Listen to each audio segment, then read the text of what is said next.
Sir, वो जो सबसे पीछे वाली टेबल पर बुजुर्ग बैठे हैं ना, ये वही है जो पहले भी 2 बार खाना उधार खाकर जा चुके हैं और आज फिर उधार खाने आ पहुंचे हैं।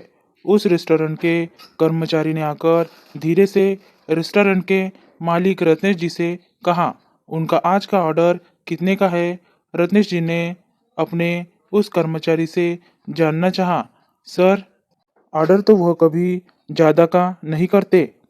हर बार की तरह आज भी 60 रुपये का ही ऑर्डर है। तड़के वाली दाल के साथ 2 रोटी। उस बुजुर्ग का साधारण सा भोजन का ऑर्डर सुनकर रत्नेश जी बोले, ज़रूर उनकी कोई मजबूरी रही होंगी, इसलिए पैसे नहीं चुका पाए होंगे। नहीं सर, ऐसे लोगों को मुफ्त का खाने की आदत होती है, इसलिए पैसे नहीं चुकाते और ऐसे ही उधार रहा कहकर टालते रहते हैं। रत्नेश जी ने सबसे पिछली टेबल पर बैठे उस बुजुर्ग ग्राहक को गौर से देखा। ठीक है, तुम जाओ, मैं देखता हूँ, रत्नेश जी कर्मचारी से बोले। उन्होंने गौर किया कि साधारण वेशभूषा वाले उस बुजुर्ग के चेहरे पर उम्र की थकान साफ झलक रही थी। साधारण सा कुर्ता पायजामा पहने, अपने कंधे पर गमछा रखे, वह बुजुर्ग किसी बहुत ही साधारण परिवेश में रचा बसा मालूम पड़ रहा था। खैर, भोजन समाप्त कर वह बुजुर्ग सीधा रेस्टोरेंट के काउंटर पर रत्नेश जी के करीब आया। मेरा बिल कितने का हुआ। भोजन का वर्तमान और पिछले उधार के भुगतान की रसीद पहले से ही तैयार किए बैठे रत्नेश जी ने बिल आगे बढ़ा दिया। 180 रुपये। उस बुजुर्ग ने बिना कोई नाकुकुर या टाल मटोल किए अपने कुर्ते की जेब से 100 के 2 नोट निकालकर रत्नेश जी के सामने काउंटर पर रख दिए। काउंटर पर से रुपए उठाते हुए रत्नेश जी ने जिज्ञासावश उस बुजुर्ग से पूछा, आप यही कहीं आसपास ही रहते हैं क्या। अंकल, नहीं बेटा, मेरा घर यहाँ से काफ़ी दूर है। फिर भोजन करने आप अक्सर यहाँ कैसे आ पाते हैं।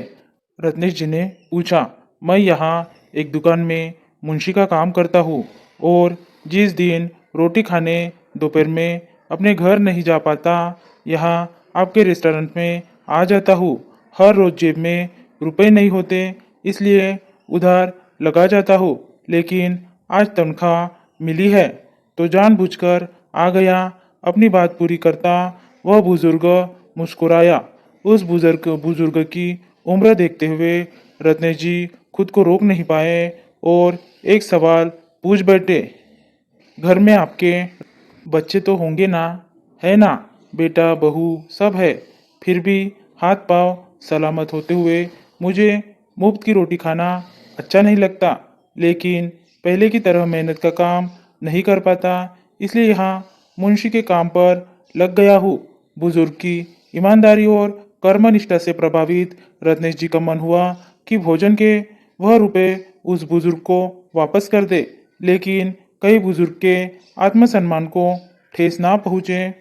यह सोचकर रत्नेश जी ने 180 रुपये का भुगतान लेकर उस बुजुर्ग को 20 रुपये का एक नोट वापस करना चाहा, लेकिन रेस्टोरेंट में इधर उधर नजर दौड़ाते हुए उस बुजुर्ग ने वह 20 रुपये का नोट यह कहते हुए लेने से इनकार कर दिया कि यह 20 रुपये उस कर्मचारी को टिप के तौर पर दे दीजिएगा, जिसने मुझे हर बार बड़े स्नेह के साथ भोजन परोसा है।